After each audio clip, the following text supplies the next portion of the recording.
Alright, everybody, welcome back to Oversteer. Yes, you read the title right. This is actually happening.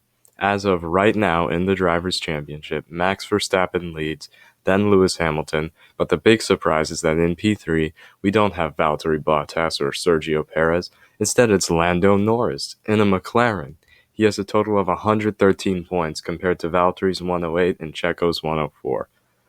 I knew Lando was a great driver. We all did. His performance in last year's season was proof of that.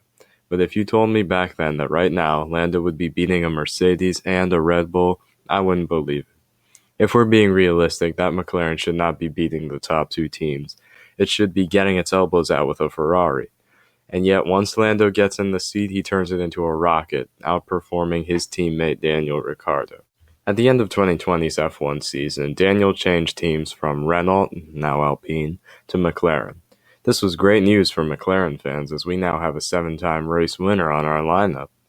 But an important question arose where we asked ourselves which one of them is going to come out on top. Now, most of us, including me, thought Daniel was the one to beat. And you can see where we're coming from. The other day I rewatched the 2017 Azerbaijan GP, which if you haven't seen or don't remember, I highly recommend you take a look. In that race, everything was going wrong, cars were crashing, drivers were losing their minds, but even with all the chaos, Daniel was able to keep his cool and bring home a win for Red Bull. That's not easy to do in a high-pressure situation like that, so you can see why we thought Daniel would be beating Lando. But, as we all know, Daniel and the McLaren car have not gotten along very well this season, with him struggling to adapt and get comfortable in the driver's seat. And I'm not taking anything away from how Lando's doing, we'll get to that in a second, but comfort behind the wheel goes a long way in how a driver performs. We got a great example of just how good Lando is after he finished the race in P4 last weekend by looking at what he said in an interview after the race. "I don't know what to say," he says. "It was still a very good race at the end of the day. I'm still P4 in my home race, and that's a good result from 6th yesterday. Just here, I just wanted that little bit more. I held on to 3rd for the whole of the first stint, so we had pace to hold them, Valtteri Bottas, off. But because of the slow pit stop, I didn't get the chance to be ahead and defend for as long as possible. It would have been nice to fight for it and have that opportunity, but 4th and 5th for us as a team is still a good result. 4th is still a very good result for us, so it's not like I'm really annoyed," he said. "I'm just annoyed that I didn't get the opportunity to fight and put on a good show and at least have some battling and some racing." It's insane how even with a slow pit stop, he manages to bring home a 4th place finish for the team. If I'm the boss down in McLaren, Andreas Seidel, right, and I'm thinking about goals on where the team finishes on race day, the Mercedes and Red Bull cars are too quick for McLaren, so higher than P5 wouldn't really be realistic. Ferrari is their only competition, so P6 should be what they aim for, but they really shouldn't finish any lower than P8. Lando has almost always finished his races in the top 5, even managing to get 2 podiums this season. Like Lando said, 4th is a really good result for the McLaren team. It's crazy how he's only slightly annoyed by a result most drivers can only dream of. That's how we know he could have done so much better had it not been for his bad luck during the race. So we know he's quick. He puts in good laps on Saturday and races hard on Sunday. Valtteri and Checo are quick too. Valtteri has 9 wins and Checo has 2, one of them which was this year at Azerbaijan. Well, then why is Lando beating both of them? The answer is actually pretty simple. Consistency. He's the only driver to have scored points in every race this season. In fact, the last time he was outside the points was at the 2020 Portuguese GP. Now let's look back at Checo and Valtteri. Checo's starting to figure out his Red Bull by now, but at the beginning of the season, he had trouble driving it on the limit. Valtteri's also very comfortable at Mercedes, but his luck isn't.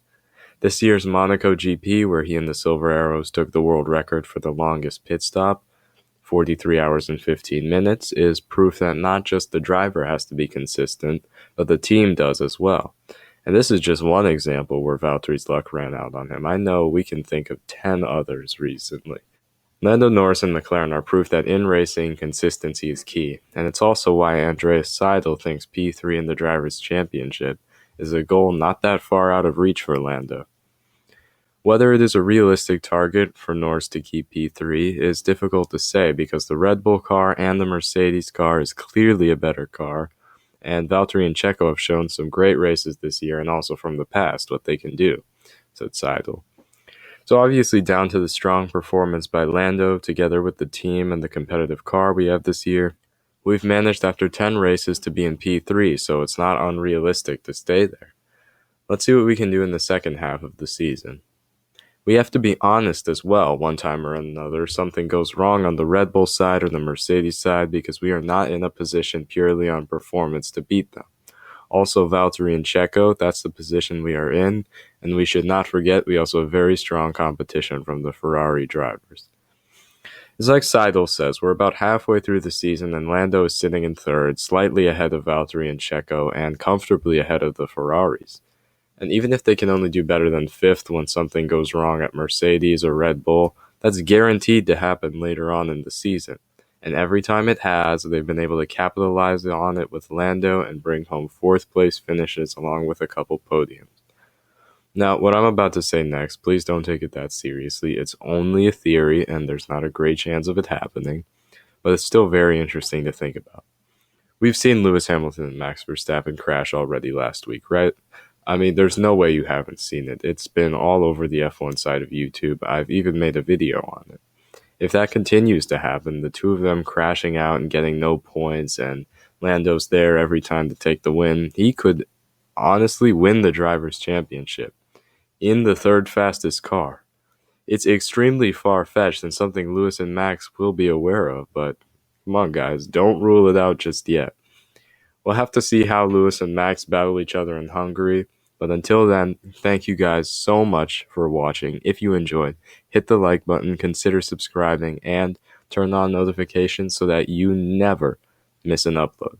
I'll see you guys in the next video. Have a good one.